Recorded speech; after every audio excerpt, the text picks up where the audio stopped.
Okay, hello, welcome back to the vehicle repair toolbox videos. We're going to do a whiteboard sesh, and I'm going to cover alternators because there's a lot more information than I've covered before in videos, and some of it is actually quite important now because you could get yourself in a bit of a pickle. Yeah, seen it, done it. Yeah, so you know, I'm sharing my knowledge and a little bit of my experience. Yeah, so anyway, right, so what we got on the board here is your alternator, which commonly known as a generator. Now the generator is as it's listed in the workshop manuals. If you look at Land Rover workshop manuals, you look under alternator, you won't find it because it's a generator. We have our battery, we have a starter motor with the battery connection to starter, and then we have a dashboard with your battery warning light. The warning lamp is either an LED or it's a light bulb. Yeah, I hope you can see that. Right, so my crass little drawings. Basically on the alternator you have a post B1, which is your battery connection, and that will connect to the starter motor. Okay, so the current being provided will go to the starter motor terminal and then off to the battery. Okay, and that will charge the whole vehicle system. As I said before, the battery is there only to start the vehicle, otherwise it's just a connection. Okay, right, so what you'll also have is WL warning lamp, yeah, which goes off to your warning lamp, yeah, which is in your dashboard. Yeah, you know this because when you start the engine the light goes out. Yeah, well, what is actually going on here is there is power to the light bulb. It goes down to the alternator and it's earthed. As soon as you are spinning the alternator and it starts to give out charge, it breaks that earth and the light goes out, so you don't get to see it. Boom, that's out. Yeah, so in well, actually what the generator is, the alternator is AC voltage. Yeah, it spins, it produces AC voltage. It goes through a bridge rectifier, which then brings it to DC volts, yeah, because the car system is DC volts, not AC. And then the voltage regulator will read what the system has and try and keep the voltage at a simple thing, which would be what, say, let's say 14.4, 14.7, something like that. Okay, it will check out the amperage that it needs to keep the system right and keep it at an even keel. Yeah, so what we have a demonstration here. I have an oscilloscope connected to the power supply, or the alternator power supply, and I'm reading the amps that are going through the cable as well. Okay, so first of all I'll show you with it idling, and the green tracer is the reading the amperage, and then this is the battery voltage, which is at 14.3. okay, you should really just disregard the bottom reading there because it's read in millivolts to amp scale, and you have to do a mathematical formula to work out what amperage it is actually putting out.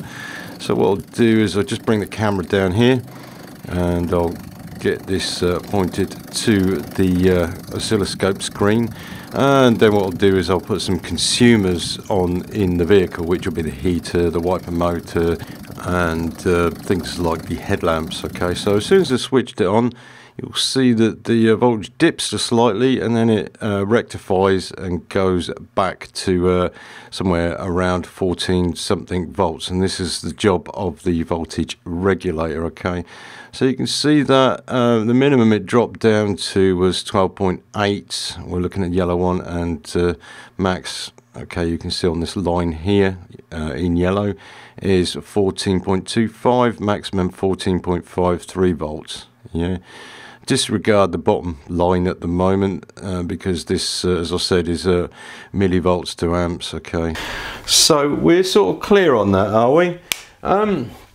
There has been some changes over the years with the way these alternators actually work. Now this is what I want to talk about, yeah, before I get into diagnosing an alternator, because I've been out shooting today on a vehicle, which well, I'll tell you about it later. But basically what we'll start with is the the pulley here, engine driven. Okay, now what happens these days is you have a one-way clutch, yeah, a one-way clutch on them. Very common to find. I see them on Mercedes and Iveco dailies. I think the Freelander's got them, haven't they?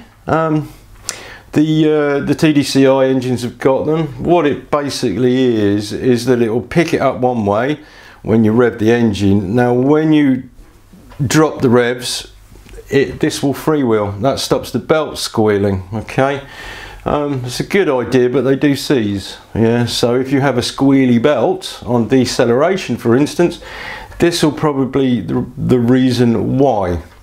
Now I won't be surprised at some point that they don't become electrical mechanical like an aircon compressor pump, where it'll only kick it in sometimes.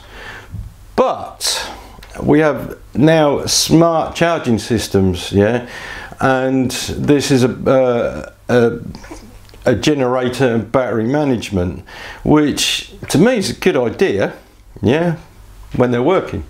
Right, so one thing we've got to know about the battery, it is very much temperature dependent on how we can get a charge in. Now the colder the battery is, the ambient temperature, the harder it is to get a charge in. So what generally you want to do is up your amperage to get a charge in.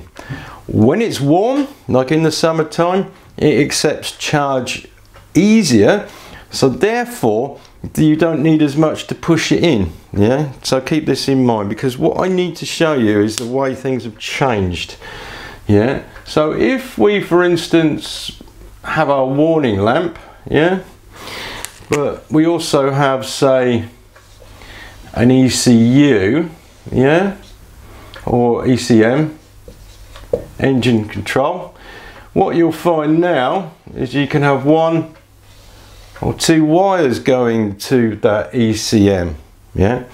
Now from the ECM you have an IAT, which is inlet temperature sensor. Okay, so temperature sensor there, and what the management system is endeavoring to do is to guess the condition of the battery by the temperature, or the ambient temperature under the bonnet. Yeah, so what the ECM will do is actually control the voltage regulator and what goes into the battery. Now this is quite clever, yeah, it's quite clever. This is a Ford idea. They call it a Ford smart charging system, but everything's going this way. Now the TDCI, or the 2.4 and the 2.2, they do have this, and I was looking this the other day because I was a bit confused about it, because they only have one wire. Yeah, there's only one wire to the ECM. Right, now it's on the wiring diagram. I'm going to show you this and then give you a little talk over. Right, okay, so there's a wiring diagram for the 2.2 TDCI.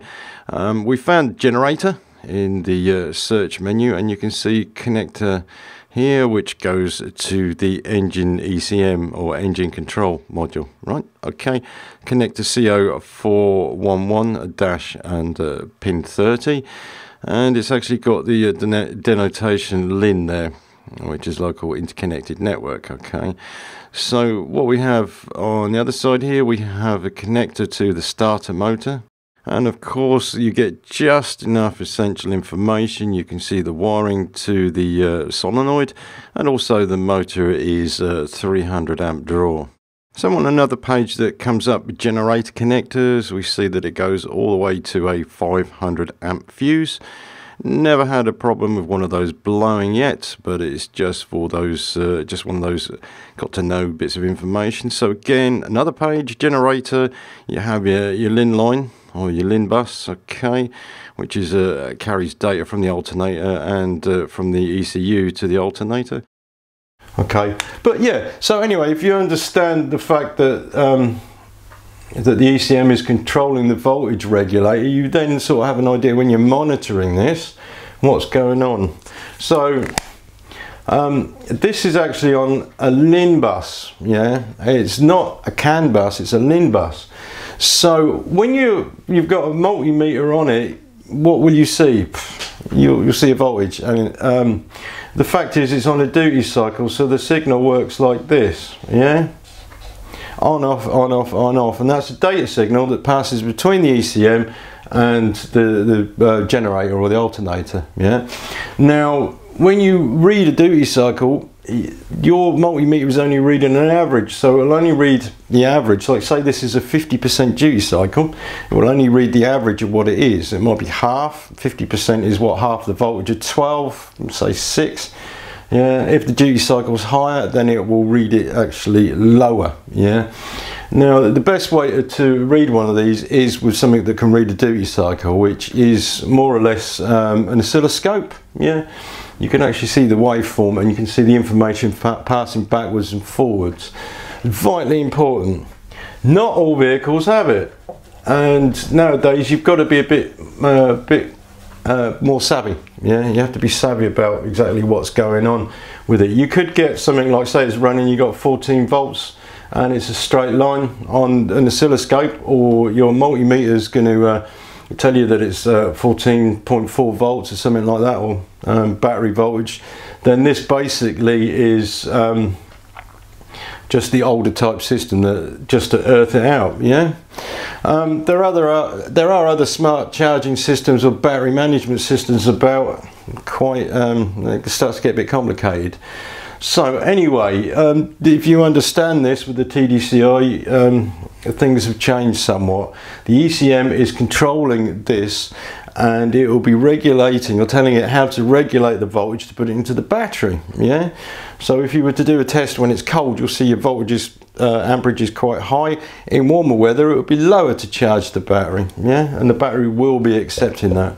But generally you want to see, say this is putting out 14.4, you want to see 14.4 at the battery terminal, don't you? That's ideal. So when you switch all your consumables on, you've still got somewhere near the reading. That's the whole idea behind this, yeah. So anyway, if you for instance had a fault with this and it has this type of system on it, then you possibly could be the AIT that's failed. Now depending on the ECM, of course, that will put a strategy in there for saying, okay, this has failed. It will put a default value in and it will keep this running. For your information, the IAT, or the intake air temperature sensor, is a part of the mass airflow sensor, which is usually now a 5-wire affair.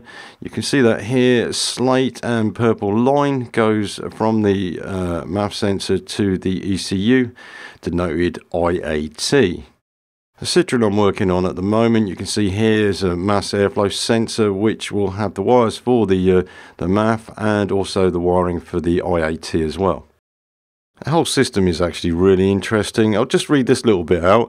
The regulator has transistors which rapidly switch on and off to regulate the voltage output according to the voltage sensed internally. Okay, it also provides a pulse width modulation signal output to the ECM, which uses the signal to adjust the idle speed under varying electrical loads. You could test this by putting a load onto the alternator, you know, turning your lights on and your heater and such like, and see what happens. See if the RPM of the engine goes up in accordance to help the alternator to put more charge out to the battery. So anyway, I'll leave you with this piece. You can read a little bit more information about the smart regulator. This information was taken from the workshop manual for the Defender 2.2.